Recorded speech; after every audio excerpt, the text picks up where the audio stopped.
Welcome to A State of Readiness, a podcast set as a fireside chat with business leaders to discuss what it takes for a company to be in a state of readiness and become a high-performance organization, with your host, Joseph Paris. Hello, and welcome to another edition of State of Readiness, a fireside chat between me, your host, Joseph Paris, and a select industry leader. Today, that industry leader is Aaron Roe. Aaron Roe has spent the last 15 years at Roche, holding positions and roles including Commercial Excellence Director, Business Process Owner for Global Marketing and Customer Experience, and various roles in continuous improvement, quality, and compliance. For the past 7 years, he's also been an instructor and course designer in Lean Principles at Purdue's College of Engineering. His career began in food service before moving on to automotive service and then to medical devices. From the factory to the warehouse to the customer's lab, he has specialized in leading professional to take what is and make it better. But his passion and specializations are tackling the big, hairy performance problems that loom large and prevent businesses from moving forward, and is especially adept at facilitating collaboration and progress in complex scenarios. He earned his Bachelor of Science in Business Administration from the University of Phoenix and his MBA at Indiana Wesleyan University. Welcome, Aaron. Hi, Joe. Thanks for having me here. Yeah, it's great to finally have you on the show here. We've been dancing for probably about 6 months, unusually so during the COVID year. I think that everybody's actually been more busy than in previous times. Yeah, I would absolutely agree. And it's not just the calendar is packing up. It's the space between the spaces in the calendar that's packing up too, right? I have to set aside time to go get a cup of coffee. Yeah, well, I'm really happy that you've been able to come on the show with me. We've been conversing for quite some time.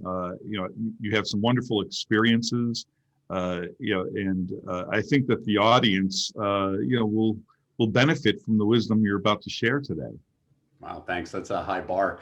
I've actually been a fan of you and your newsletter for as long as I can remember. I think way back when I first got my black belt, I started to see the newsletter come out, and not only the fun that you put in there with, they trust me, I'm an engineer section, which is always fantastic. Great PowerPoint fodder there.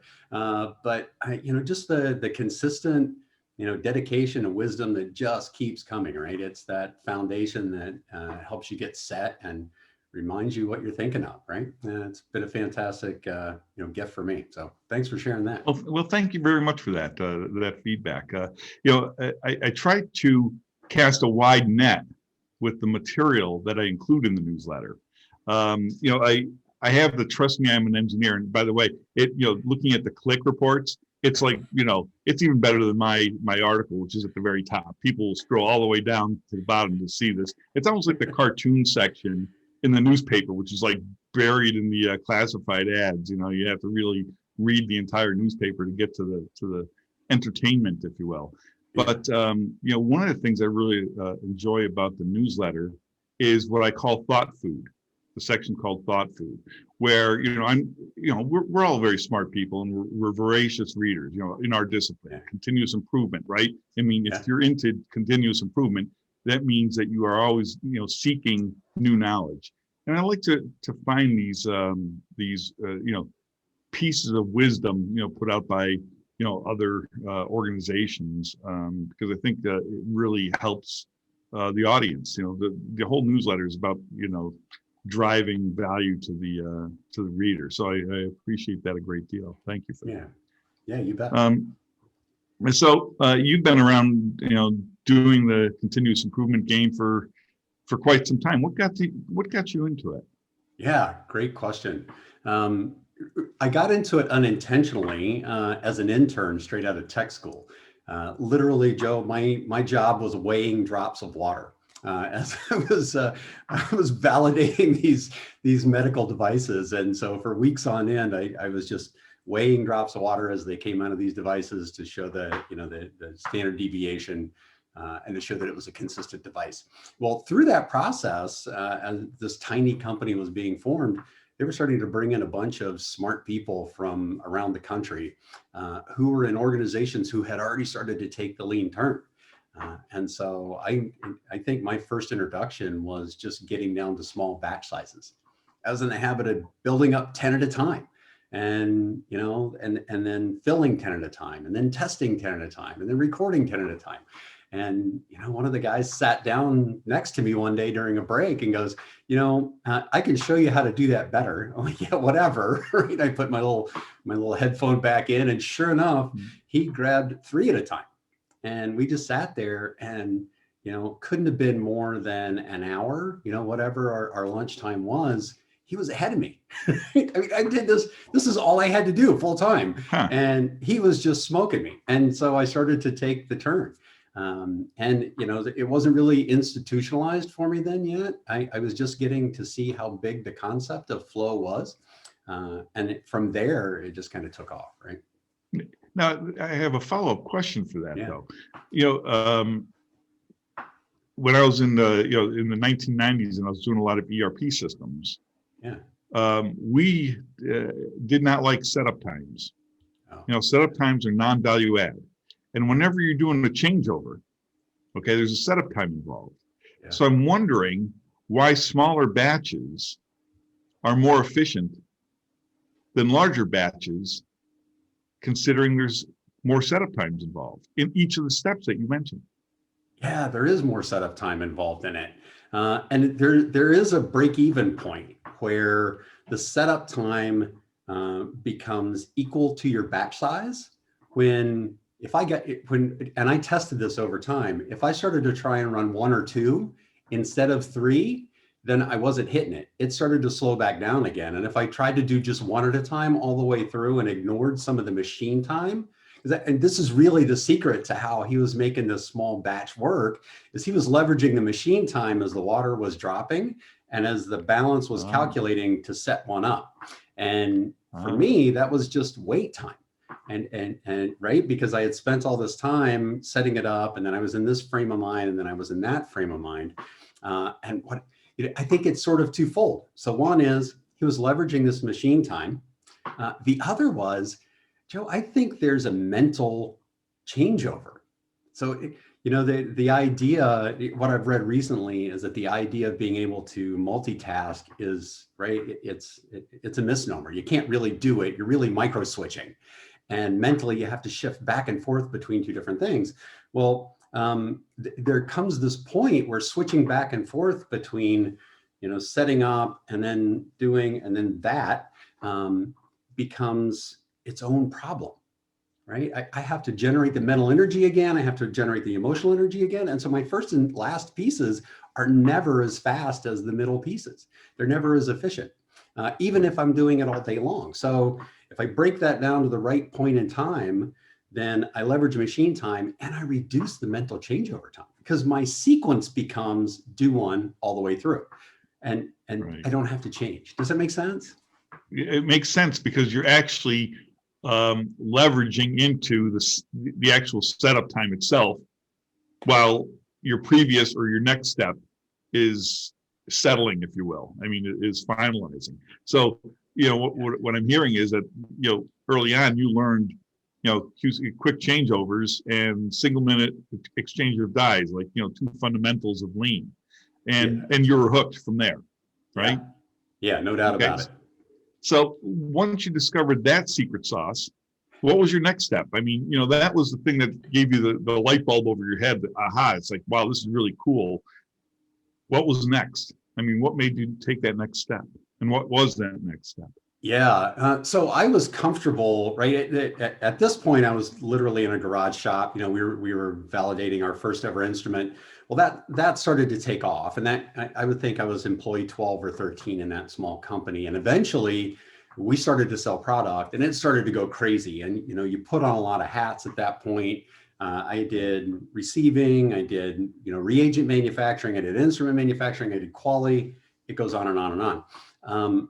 And so just using the foundations of lean as we were growing was enough. We got to a point, though, where mind shift started to change. More people came in. We became a bigger company, and we started to slip into sort of old style, traditional style manufacturing, cost accounting, and metrics. And Okay. right, so we started to do value-based manufacturing, or absorption-based manufacturing, where the head of operations was rewarded based on the value of the product he built for the period of time. It sounds great, looks fantastic on paper because the value of the company is growing, but we were making product that was going to expire. And so, yeah, right. So not only were we incentivized to just stay busy and be efficient, but we were measuring our efficiency based on the value of the product we made. So it made sense to make the more valuable product, even if it wasn't the product that was moving. Right. So there was this moment in time. I actually remember we were pushing towards year end in order to hit our numbers for what needed to happen for, I guess, for paydays to get paid out. And at that point, we were giving people literally 2-hour shifts where they could go do their Christmas shopping. They'd come back and they were working doubles. And this was 7 days a week, pushing from Thanksgiving to year end. The team was burnt out. We were just sort of done with business. And there was this one moment in time as we're letting our team go, finally having hit our numbers for the year. And the head of HR met us at the back door with a bottle of Walgreens champagne saying, "Happy New Year." It was 12:35, 12:35 a.m. on the 1st. And I'm like, wow, you made it. Wow. So we all felt good, but we were exhausted. Right. And then it comes home, right? So in the springtime, we actually threw away about 40% of that. Me and my team were throwing that stuff in the garbage. And right, it was just so demoralizing. Well, eventually the folks that were investing figured that out, that they were paying out for production that we didn't need. They brought in somebody from another company that had lean operations experience. And over the course of a year, sort of turned it around. I think the company was on the way of going out when they brought him in, and ultimately showed how effective inventory management, how effective lean processing end to end can transform the business and save it. And that's really what did it for me. And ultimately, it wasn't just the numbers. I mean, the numbers were cool. I was motivated by that. But oh my gosh, people were happy again. The people that reported to me weren't dreading me every time they saw my face, Right. It was a great experience. And I think I've been converted ever since. Yeah. So early on, obviously, you became people-centric because you were driven by the numbers and the KPI. And by the way, KPIs should be revisited often, I believe, because a person looking at a KPI will game it to their best benefit. Yeah. Okay, to their own personal best benefit, even though that's not the intent of the KPI per se. Yeah. It's about the company, but they will, just like, they come out with a change in the tax code. You're going to have an army of accountants and lawyers trying to figure out where the holes are. All Absolutely. Right. The same thing with the KPI. And so I think that the KPIs should be, changed frequently. Once every couple of years, make sure you have a new KPI, and make sure, KPIs are intended to call it modified behavior. People think KPIs are intended to be a pulse, a finger on the pulse, but in reality, they're used to modify behavior. And so you really have to be careful with them, I think, because you can accidentally, as you experienced early on in your career, accidentally have a KPI that perverts the desired outcome of the business. No doubt. Yeah. So after that, where did you go and what did you learn along your journey? Yeah. I mean, you obviously were getting people-centric. Okay. It wasn't just about the tools. No doubt about it. And I think where, the next thing I think that was the most important for me to learn was just the level of dignity and respect that flows through, at that point, what was the Toyota way. So going lean, traditional lean, TQM was all right. It was the mantra of the day. And at first it felt, very mechanistic, and it's easy to think of it in that terms, but ultimately it's the most respectful thing you can do. If the work you're doing, if you're important, then putting a whole lot of effort into making sure that every minute you spend doing that work is the most valuable possible is incredibly respectful, right? Yeah. Reaching in and getting your input on how it should go based on how you add the most value, I think transforms that relationship from, boss employee to, peers, regardless of the title that you have or the the level of accountability you've got. And I absolutely like that. I would much rather work aside somebody than work on top of somebody or be responsible for somebody. And I felt it the same, right? I didn't like being a number. It was pretty easy to translate that. So for me then, really the next big thing was we started a formal lean office, and I got the chance to jump out of my daily production job and get into that. I volunteered quickly for it. Oh my gosh, this is the thing to do. Is this still in the startup? Sorry. Yeah, this is still that startup company. Okay. And so, we had gone lean for a couple of years. Things had turned around. We were starting to grow again at a pretty significant pace. By this time, we were about an 80% worldwide market share in our product. We owned that niche. Wow. And things were going to town. So we needed to grow. We needed to grow fast, and we needed to figure out how to do that without creating the same problems again. So we created a lean office. I jumped into it, and this gave me the opportunity to go start participating in other companies' transformation as well. We had this Kaizen exchange, they called it, where I got to go to, Allied Signal and go from making reagents to figuring out how they were making helicopters.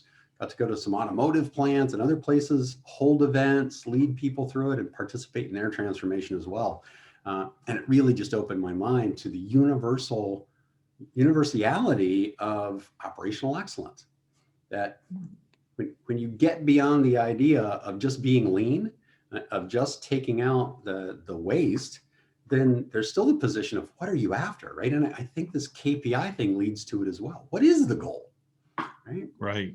I read the goal, frankly, and I get the theory of constraints is a great thing, but reading that book was depressing. If my goal is to just grind as hard as I can, that ain't it. Right? That's not it. So what is it? Is it get through the end of the month, end of the quarter, hit your numbers? It can't be any of that, right? It's really got to be perpetually operating in a way that is both effective now and more effective tomorrow, right? To drive towards that premium sort of state of athleticism corporately. So that's where I started to really catch my drift and go. So had the opportunity to see these other companies and participate in. Yeah. Sorry. With me, operational excellence has always been about, horizontal integration, not just vertical optimization. How do we get this organization to work better as an organization? Yeah. I don't know if you golf or not, or even play singles tennis. But golfing is more of a pure example of what I'm about to share. In golf, you can never, ever, ever beat your opponent. Okay, you can't beat them. You could only play better than them. Yeah. Because it's not like they have any ability to directly influence your game. That's a good point. They're not going to be able to hip check you into the boards or steal your ball or anything like that. I mean, it's you and your game, and the only thing you can do is play better than your opponent. Yeah. You can contrast that to a team sport. Okay, whether it's soccer or football, when the team is hitting all the numbers, when the receiver's doing what they're supposed to be doing, when the linebackers are doing what they're supposed to be doing, when everybody is doing their job, it's so sweet to watch. Yeah. You know what I mean? And it's also effortless to be a part of that. Okay, because everybody else is sharing the load. There's no one person that's carrying it. The entire team is carrying each other. And I think that's what we have to do when it comes to organizational design and how we configure and deploy the resources and assets at our disposal within an organization. And I think that's where we go beyond things like the goal. Yeah. Yeah, I mean, like you said, the goal in a lot of these approaches are a grind. Okay, and I don't know necessarily that I, I was speaking with a colleague. I'm going to share this with you. This is the first time. It's probably actually going to be an article in the future. Um, I don't think it's enough to be lean. I think it's better to be fit. Okay, because if if you have zero body fat, that's an unhealthy condition too.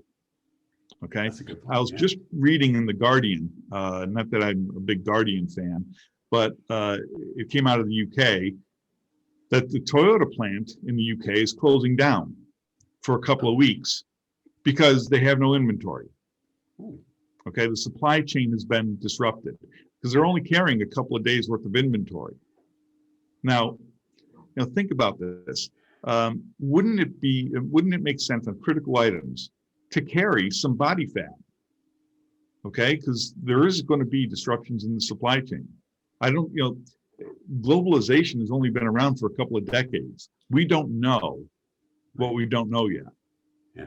And we're operating our companies as if our supply chains are all within the same country. And that's no longer the case. And, along comes a tariff, along comes a Brexit, along comes a global pandemic. Next thing you know, you have to close down your plant for 2 weeks. What do your customers do? They can't wait 2 weeks for your materials. And by the way, they need your materials in order to produce what they have to do for their customers. So I think this whole notion of, not building or buying something until it's absolutely needed, I think we're going to have to modify that thinking because I think that disruption is going to be more expensive than people, anticipate. That is a really good point. And I'm looking forward to hearing or reading the whole article actually when you get it done. I absolutely agree. And I think, in a way, it goes back to my first lesson that, a batch of 3 was actually more efficient than a batch of 1. As you expand that on the global stage, Joe, you're absolutely right. That the political environment or even the health environment in Spain is radically different than what it is in Poland, for example. Yeah. Right. And so crossing borders and moving materials around globally, almost necessitates having some of that inventory body fat in place, a right amount. Yeah, the right amount. You're absolutely. It's got to be the measured amount. Like your first example where you're building inventory to the heavens, and then you had to throw away 40% of it. That's not what I'm talking about. You know what I mean? It's like what I'm talking about is enough to ensure that you have the body fat to take you through the winter. Okay, if there is a winter, but not so much that you have to actually take you through the spring and the summer also. And then have to scrap it all. So you made a transition eventually to training people and leading people. Yeah. Okay. And I always believe that we're all leaders, but we're also all followers, right? We always follow somebody. We're reporting to somebody else always. When you had to make those first releases, you know what I mean? Like trust somebody else to do a task. What was that all about? What was that like? That was not an easy transition for me, right? Yeah. I'm not really a perfectionist in terms of exacting, right? But I am a perfectionist in terms of theory, right? Like when I am talking about batch size, I want people to get it, and I want it to be visceral, and so that they're making decisions that would be similar decisions. Maybe not absolutely not identical, but they're basing great decisions on good fundamentals that I agree on with them. So too much time in my early supervisor and low-level manager roles was spent in just drilling constantly, right? Rather than sort of laying out the path, letting them do it, taking a step back, letting them do it, and then coaching along the way. Eventually I got there, but oh my gosh, that took some time. I actually, over the period of about 2.5 years, I led 63 Kaizen events, unique, distinct Kaizen events. And sometimes those were Kaizen weeks and there were 2 teams going at once, right? And so that meant 63 days of training and 63 days of coaching and 63 weeks of getting people to report outs. And that, washing machine of experience put me through the spin cycle, wrung out a bunch of that stuff I thought I had to have right, and sort of left me with a lean idea of what was really necessary. And turns out less for me, just timed well, was way more impactful, way more impactful. Right. Yeah. Right. So, but you had some challenges releasing, right? You have to, you don't want to throw the baby out with the bathwater, but a baby might be involved, right? Right. So, how do you, knowing that somebody doesn't know what to do, or completely, they don't have your experience, they haven't been around the block. Right. How did you, stop from going like this and wanting to help? I mean, yeah, well, and so that that teed off a great memory and a great example. Thank you. This was actually a turning point for me. So let me digress just a little bit. My kids were born in Southern Arizona, and in the part of the country where they were born, the number one cause of infant mortality is drowning. Everybody's got a pool. They're easy to get into. Kids wade in and they drown. So we made a conscious decision that we were going to teach our kids to swim early on. And there's several ways to go about this. There's one group in particular, it's called Infant Swimming Resource, that they will actually teach your children, water survival, not just water safety, but water survival. And to this point, at 18 months old, my daughter could go into the pool fully dressed, like winter coat, diaper, every heavy thing you can imagine, sitting backwards, shoved into the pool, find her way to right herself, get to the surface, start getting air, figure out how to call for help, and then get herself to the edge. So before she could walk, my daughter could save herself in ways a grown-up couldn't, right? Phenomenal place to be. It's an amazing thing to have happen, but I'll tell you, as a parent, it's terrifying.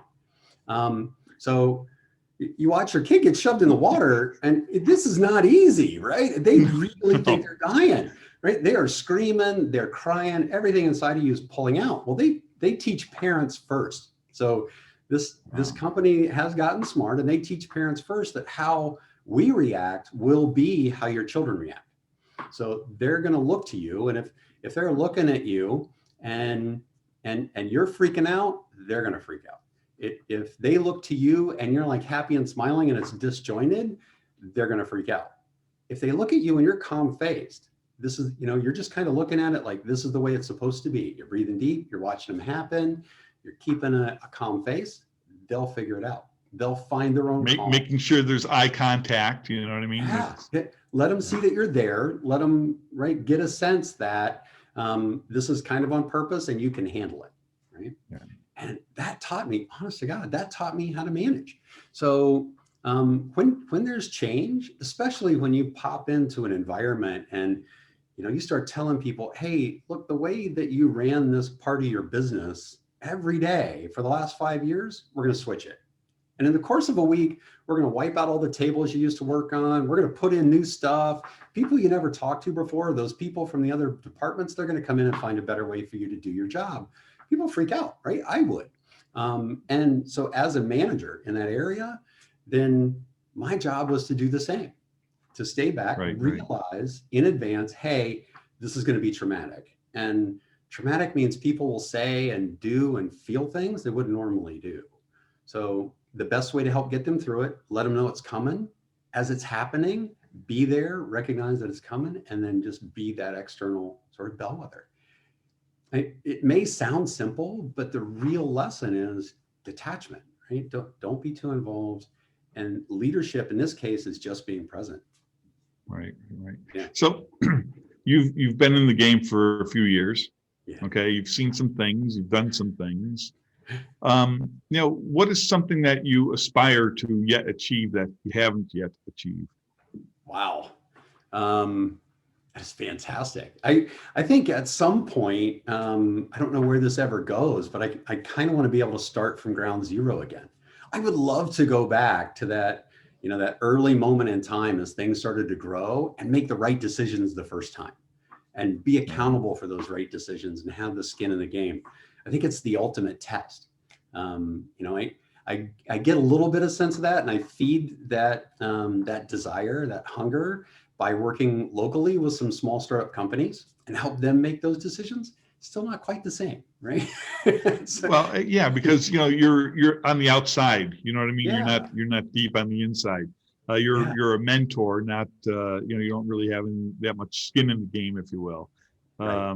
But I think that, and I really appreciate that you just said that you help local manufacturers, and you mentor them, Yeah. because I think that's the best way to pay back the people that were mentors to us. It's to pay it forward and mentor them, and hopefully as they mature and they gain wisdom and experience, they carry it forward and mentor others. And I think that's a very, very rich way of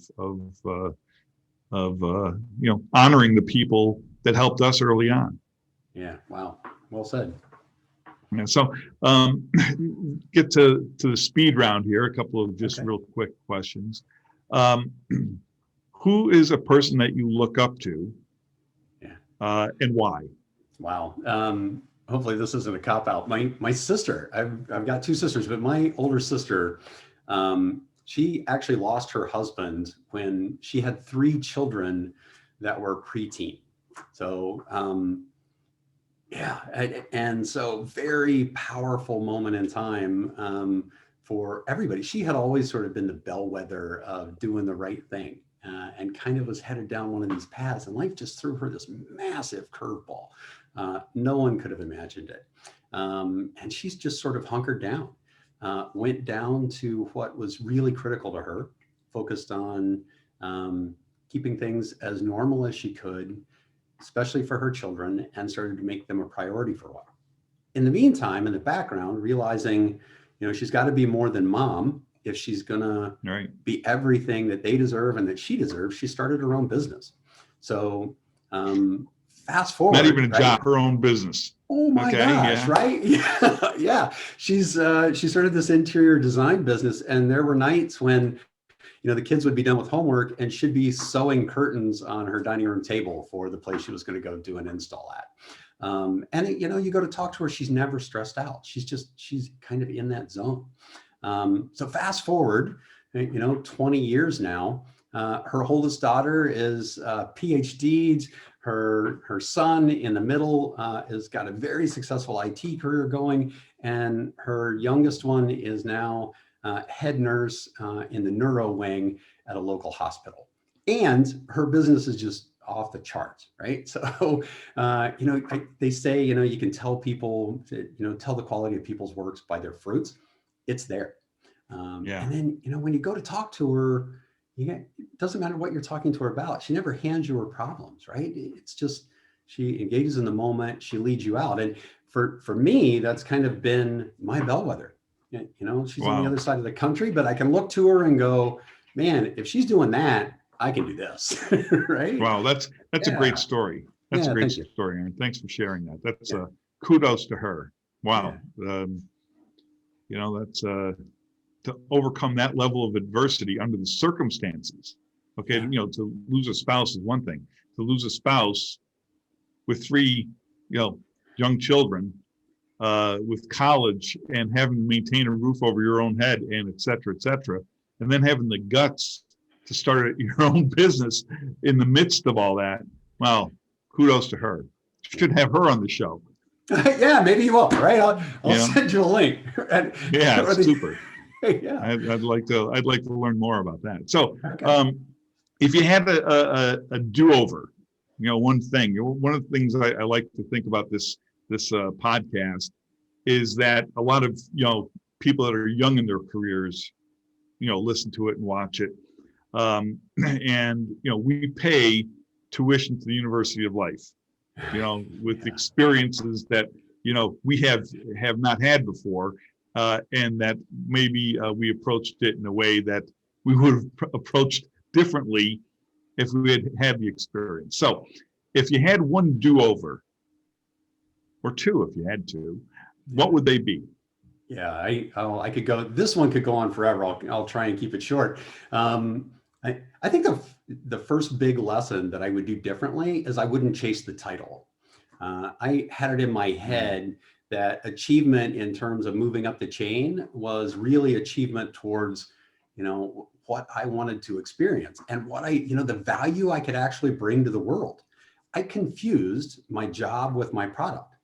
And ultimately, the value I bring is, maybe it's coming across already, I've got sort of a passion about this stuff, right? And engaging in what really turns my switches is what adds the most value to the organization, to the people that I work with, up, down, sideways. And I chased a couple of management jobs that I got into and realized quickly, oh my gosh, this is not what I wanted. Because it was just constricting, right? And now, if that's where you're at, if moving the pieces, if that's what it's about, then I would never dissuade somebody from doing it. But man, make sure why you're taking the next step is really about what you're going to bring, Right. and how that's going to feel daily, because it makes a difference. That's clearly the high one. And the second one is culture is king. It doesn't matter what the circumstances are. If you're moving into a culture that doesn't suit your style, you're not going to be successful. Excellent. I think about, what was it? Randy Moss, right? So Randy Moss was all but done in Minnesota. They were like done with this guy. Right. Out he went. They picked him up at the Raiders, who picked up everybody on the way down because they were cheap. And he lit the place up, right? Before you know it, he's the fastest man on the planet, and he's winning Super Bowls. It is always about culture. You got to find the culture where your talent fits, and then you're a genius. That's a great point, because a lot of people, in our profession, they look at Toyota as, Valhalla. Okay. And they say, we want to be Toyota. And Toyota is a great company. I have no issues with Toyota whatsoever. Some people think that I do, because I don't say we should be like Toyota. I think that what we should be is true to ourselves first and foremost. Now, who is our company? Who is our customer? What are the circumstances, the business factors that we're facing? And then take the best approaches from wherever they might be, and assemble them to achieve your desired outcome. We can't be somebody else, no matter how hard we try. We're only ever going to be ourselves, and of course we can improve ourselves. But I'm never going to become you, and you're never going to become me. And that's but we can learn from one another. It was funny. I was at a conference once, and they asked me, what do I get out of, going to a conference? And I simply said, listen, if I have an orange and you have an orange and we exchange oranges, we each leave with one orange, right? But I have an orange and if I have an idea and you have an idea and we exchange ideas, then we each leave with two ideas. And that's really, I think, is what it's about. It's like, we're going to grow individually and collectively, but we're never going to become one, somebody other than ourselves. Wow. Again, well said. And honestly, Joe, it's exactly that mindset that sort of drew me to latch on to, your newsletter, and then ultimately follow you and start picking up, in the book, the idea that there is an ideal for you, and it's not the pedantic approach to the tools that you learn. Right. Because it's so easy, especially as the organization starts to grow, to get into that mindset where you can sub-optimize like crazy. There's lots of good, smart people out there that'll help you do that, because they can walk away with it looking better. At the end, though, I think it still comes back to the product, right?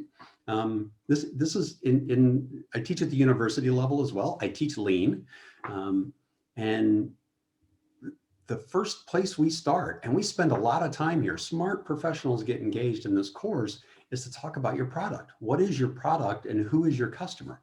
everybody wants to point to the internal customer and they want to point to the work that they do. In my mind, there's only one customer. The customer is the person paying the bill.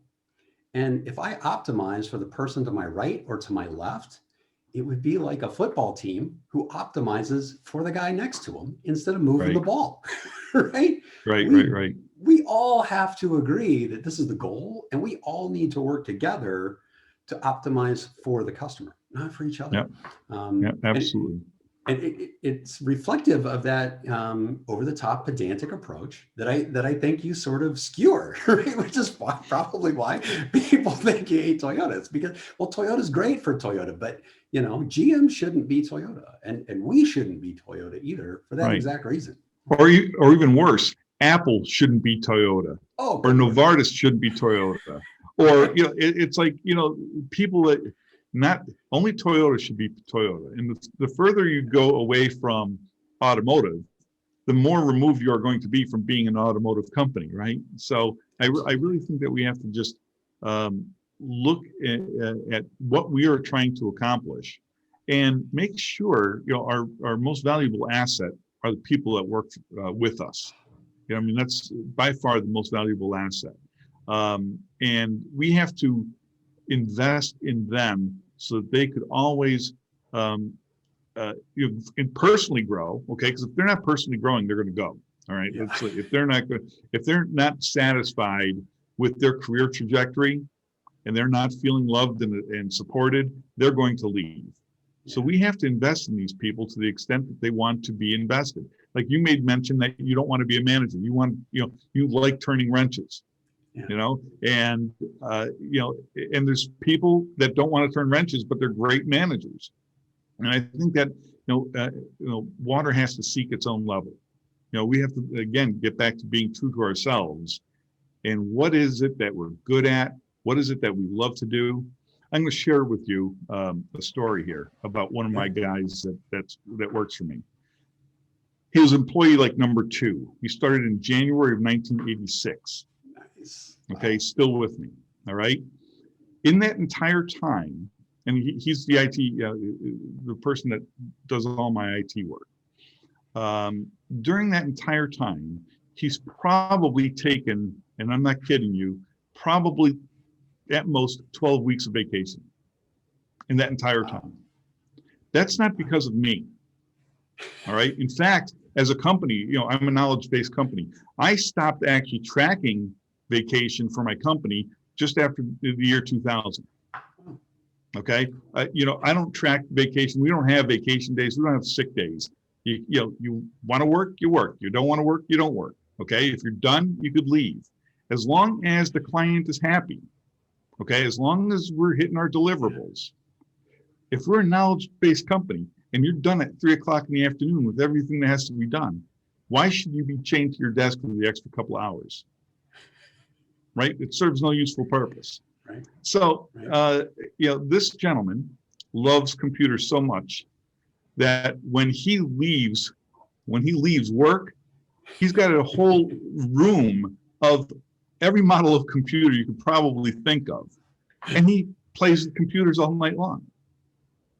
Okay, this is a guy that he's getting paid for his hobby that he would be doing anyway if he wasn't getting paid by me.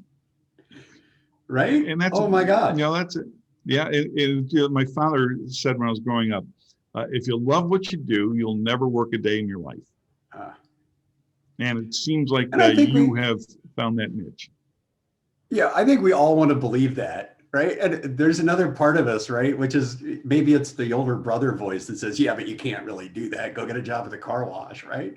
I think it's absolutely fantastic that you've created that environment, right? Who wouldn't want to be a part of that? Who wouldn't want to come and just dive in and do what turns you on, right? What really brings your energy to the table? Man, that's fantastic. I think those opportunities are everywhere, probably now more than ever. Even though our world's starting to collapse, in so many ways, doors are opening that were never there before. And I'm inspired by that opportunity. And somehow or another, I've found myself on this crazy trail, this endless adventure. And with luck, it just won't end, right? I'll keep doing this until there's no me left. Right. Well, Aaron, I want to thank you for taking the time to be with me today and having this conversation on my podcast, State of Readiness. It's been a really great pleasure, and thank you for joining us. Absolutely. Complete joy. Loved your book. Looking forward to where our paths cross again. Thank you for listening to State of Readiness. You can discover more episodes and learn about the book written by Joseph Paris of the same title at www.state-of-readiness.com. You can learn more about Joseph Paris at www.josephparis.me/card.